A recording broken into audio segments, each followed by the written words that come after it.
अरे बहू, मेरी साड़ियाँ कहाँ चली गई? मेरे बैग में तो कोई ढंग के कपड़े ही नजर नहीं आ रहे। मुझे मंदिर जाना है, ऐसे कपड़े पहनकर तो बाहर जाऊंगी नहीं। माँ जी भूलिए मत, अब हम बस्ती में रहते हैं। कांजीवरम साड़ी पहनकर मंदिर जाएंगी क्या आप? देख नहीं रही यहाँ बस्ती में रहने वाले लोग किस तरह के कपड़े पहनते हैं। अब हमें भी 6 महीने तक बस्ती के बाकी लोगों की तरह ही अपना रहन सहन रखना है, तभी बात बनेगी। अरे लेकिन ये साड़ियां है किसकी? इतनी मैली कुचली साड़ियां मेरे पास तो कभी थी ही नहीं। माँ जी मैं जानती हूँ ये साड़ियां आपकी नहीं है, लेकिन अब आप इन्हें अपना ही समझिए। मैंने बड़ी मुश्किल से आपके लिए इनका इंतजाम किया है। आपकी सारी साड़ियां अपनी काम वाली सुशीला को देकर उसकी पुरानी साड़ियां आपके लिए मंगवाई, तब जाकर बात बनी। ये हमारी सुशीला की रिजेक्ट करी हुई साड़ियां हैं, यहाँ के माहौल के हिसाब से एकदम परफेक्ट।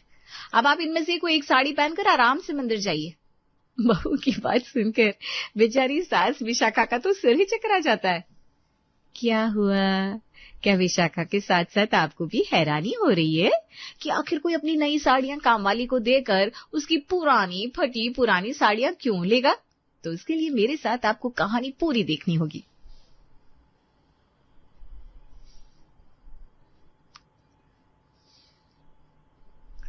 मुन्ना भैया, बड़े दिनों बाद दर्शन दिए, क्या बात है? आजकल दिखाई नहीं देते। अब आपको तो पता ही है भाई साहब, मुझे फुर्सत कहाँ मिलती है।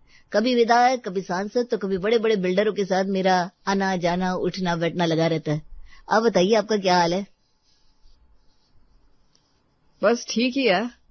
अच्छा, आजकल किस काम में लगे आप? अरे वो गाय सोसाइटी है ना, वहीं पर अपने 1-2 जानने वाले को दुकान दिलवाई है, उसी के चक्कर में थोड़ा बिजी चल रहा था। गाय सोसाइटी? ये कौन सी सोसाइटी है भाई? दुकानें सस्ती मिल रही है क्या वहाँ? हमें भी दिलवा दो, कोई जुगाड़ हो तो। भाई साहब, गाय मतलब GAY, यानी कि गरीब आवासीय योजना के तहत जो सरकार ने फ्लैट आवंटित किए थे ना, उसी में लोग अपने फ्लैट बेचकर दुकानें वगैरह बना रहे हैं। पूरा शॉपिंग कॉम्प्लेक्स बन रहा है उधर। क्या बात कर रहे हो? वो तो झुग्गी वालों को अलॉट होते हैं ना।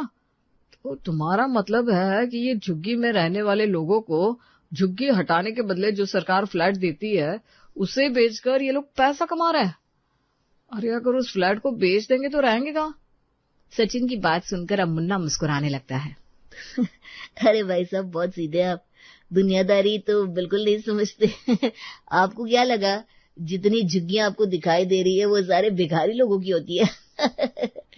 अरे भाई साहब, ये दुनिया जितनी दिखाई देती है ना, उससे कहीं ज्यादा रंग बिरंगी है, और इस दुनिया में रहने वालों के रंग असलियत में कुछ और ही होते हैं। मैं कुछ समझ नहीं पा रहा हूँ, तुम कहना क्या चाह रहे हो? अरे भैया, ये जितनी झुग्गियां दिखाई दे रहे हैं ना आपको, सब गरीब लोगों की नहीं होती। इनमें से बहुत से लोगों के पास मकान है, लेकिन फिर भी सरकारी फ्लैट लेने के लालच में जानबूझकर ये लोग अपनी झुग्गियां ऐसी बस्तियों में बनाए रहते हैं, और फिर जब सरकार इन झुग्गियों के बदले में मकान आवंटित करती है तो लाभ इन्हें भी मिल जाता है। अब चूंकि इनके पास तो पहले से मकान है, इसलिए वो लोग अपने फ्लैट को बेचकर मुनाफा कमाकर निकल जाते हैं। क्या बात कर रहे हो यार, हमें तो ये सब पता ही नहीं था। फिर तो कोई भी ये काम कर सकता है। क्या सरकार कोई कार्यवाही नहीं करती? सरकार तो अपनी तरफ से कार्रवाई करती है, बस थोड़ा बहुत जुगाड़ होना चाहिए। बस यही जुगाड़ सेट करने का काम मैं किया करता हूँ। बुरा न माने भाई साहब तो एक बात कहूँ।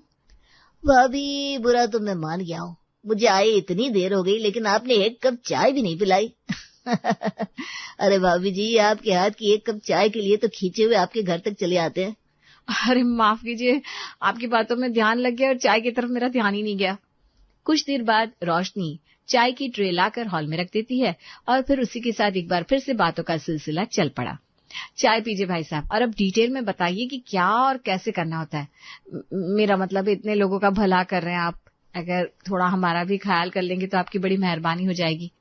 आपको पता है ना, एक इनकम से घर चलाना आजकल कितना मुश्किल हो गया है। काफी दिनों से ये सोच रहे थे कि कोई छोटा मोटा बिजनेस डाले, लेकिन कमर्शियल दुकानों के रेट इतने बढ़ गए कि खरीद पाना बड़ा मुश्किल हो गया है। अगर हमें भी एक फ्लैट मिल जाए तो हम उस पे अपनी दुकान लगा लेंगे। हाँ हाँ भाभी जी, क्यों नहीं, मैं कोशिश कर सकता हूँ। वैसे सोच लीजिए, क्योंकि वहां पर दुकान खोलने का मतलब है फिर उसी बस्ती में जाकर रोज रोज आप लोगों को पूरा दिन बिताना पड़ेगा। इतना आसान काम नहीं है। अरे मुन्ना ठीक कह रहा है। उस कॉलोनी में दुकान खोलने का मतलब 24 घंटे वहीं के लोगों के बीच में घिरे रहना। लेकिन ये भी है ना कि हम बेच देंगे, फिर जो पैसा मिलेगा उसे अपने बिजनेस में इस्तेमाल कर लेंगे। अरे बिना खर्च के जो भी मिल जाएगा फायदे का ही सौदा कहलाएगा ना। हाँ भैया, बात तो आपकी सही है, ठीक है, मैं आपको पता लगवा कर बता सकता हूँ कि कौन सी बस्ती जल्दी सरकार के रडार पर आने वाली है, जिसे हटाकर सरकार मकान देने का विचार बना रही है, और उस बस्ती में आपकी झुग्गी बनवा देते हैं। बस बाकी का काम तो अपने आप हो जाएगा।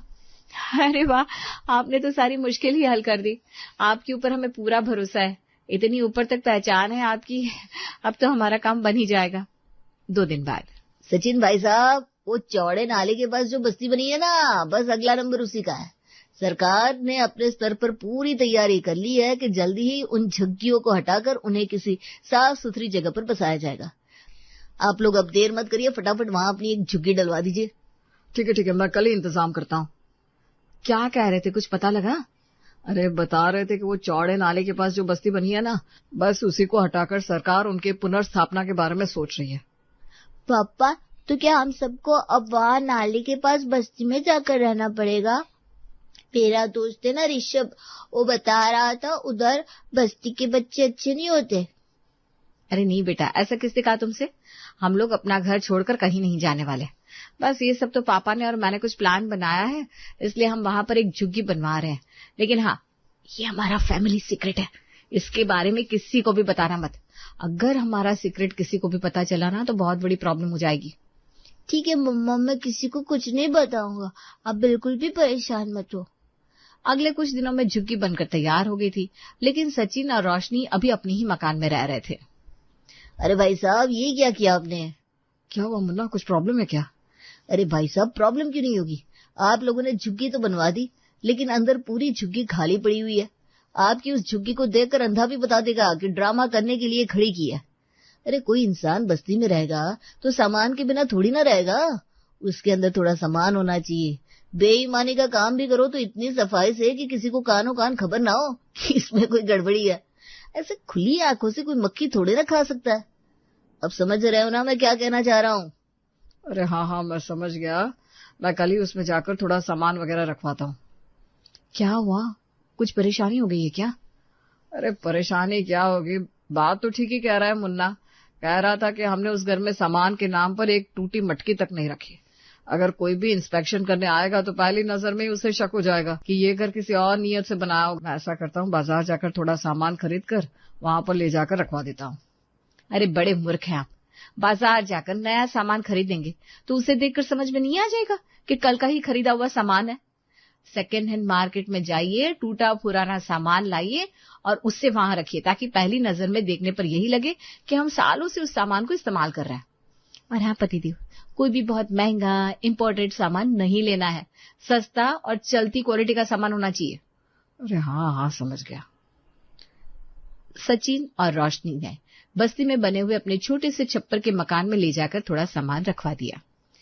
भाई साहब, सरकार की तरफ से फॉर्म निकल गया। अब जिसको मकान के लिए आवेदन करना है उससे वो फॉर्म भरना होगा। अरे वाह, लगता है काम बन गया। ठीक है, आप मुझे फॉर्म भेज दो, मैं भरकर जमा करवा देता हूँ। जैसे ही सचिन उस फॉर्म को देखते हैं, उसकी शक्ल पर 12 बज जाते हैं। अरे रोशनी, हम इसे जितना आसान समझ रहे थे ना, ये काम उतना सरल नहीं है। ये देखो क्या लिखा है इसमें। हमें उस घर में जाकर कम से कम 6 महीने रहना होगा। वहां पर बस्ती में रहने वाले कम से कम 10 लोगों की गवाही लगेगी, उसके बाद ही फॉर्म स्वीकार होगा। इसके अलावा सरकार के अधिकारी आकर रोजाना इन झुग्गियों की जांच करेंगे कि कहीं कोई धोखेबाजी तो नहीं कर रहा। ये लो, यहाँ तो लगता है शुरू होने से पहले ही पूरे प्लान की हवा निकल गई। अब देखो, सोच लिया है तो इस काम को पूरा करके ही रहेंगे। अरे बहुत खर्चा हो गया, पीछे हटने का कोई मतलब नहीं है। तो तुम्हारा मतलब क्या है? तुम उस बस्ती में जाकर रहने वाले हो? हाँ, तुम सच में वहां जाकर रहने के बारे में सोच रहे हो? मैं सिर्फ सोच नहीं रहा हूँ, बल्कि मैंने फैसला ले लिया है। अगले 6 महीने हम लोग वहीं बस्ती में रहकर बिताएंगे। अरे इतना सुनहरा मौका मिला है हमें अपनी किस्मत बदलने का, मैं ऐसे यूं ही हाथ से जाने नहीं दे सकता। और तुम्हें भी थोड़ा कॉम्प्रोमाइज करना पड़ेगा, समझ में आ रही है ना मेरी बात? चलो ठीक है, अगर तुम कह रहे हो तो तुम्हारी बात तो माननी पड़ेगी।